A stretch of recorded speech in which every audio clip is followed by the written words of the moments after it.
I want to answer some questions collectively when it comes to the spirit wife. I know I always say this, but I am so happy that you guys are catching the revelation as you guys intake the audiobook, read the prayers, and you can see that your situation aligns, and now you have language for what you're dealing with. You got to understand that this is all about legalities, okay? This is a spiritual battle. And if you're not a person that has understanding that you are dealing with your spouse being influenced by a demonic spirit, you are going to become very bitter and upset at God. And the enemy is going to make you feel like you're defeated because Satan thrives off of ignorance. However, when you begin to awaken to knowing the truth about your husband, yeah, you're going to feel upset and probably overwhelmed by all of the information that God is revealing to you. You know, one minute it's a spirit husband. Now you have to battle a spirit wife. I'm going to keep it a buck with you.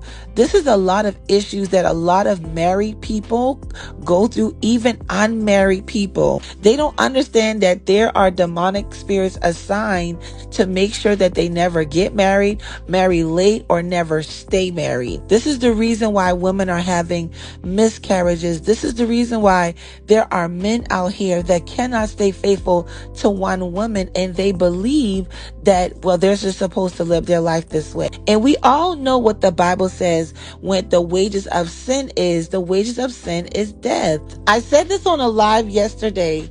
The spirit wife is just not after your husband's marriage. She's after his destiny. And whenever she begins to lose legal grounds, this is where your warfare begins to get a little more intense. Your obedience literally shuts down her legal grounds because your husband is not operating in a place of shutting these things down.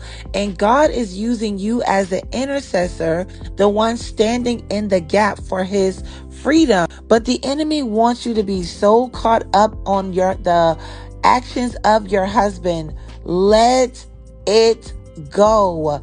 There is absolutely nothing you can do because this is a spiritual battle. You are looking at it the wrong way. We need you to take your eyes off of his actions and continue to fight in the spiritual realm. When the demon begins to lose legal ground, I know in my experience, it always came through the way that he treated me at the time. It was literally the way that he would handle me, and I had to understand that Satan wanted me to give up. Ultimately, God is the one that's actually doing the heavy lifting. Okay, God is the one that's doing the convicting. God is the one that's doing the humbling.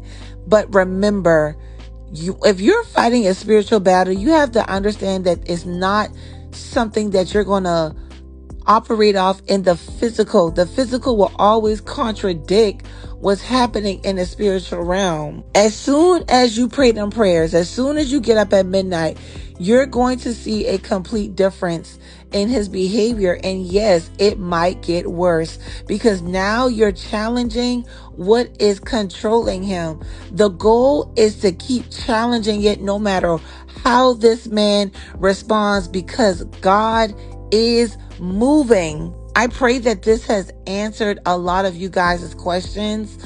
Okay, it is so normal. Your obedience is what's causing them to lose legal ground. All right. And I'm telling you this now, this spirit cannot stay. If you do not know how to fight against the spirit wife, of course, I have an audio book that is flying off the shelves, answering questions for a lot of women, even in their own family line, in their father's life. It's bringing a lot of revelation. It's a story where a young lady is telling her story, but throughout the story, you get a teaching, and it comes with an ebook on how to fight against this spirit altogether. Okay? I love you guys, and I'll see you in the next video.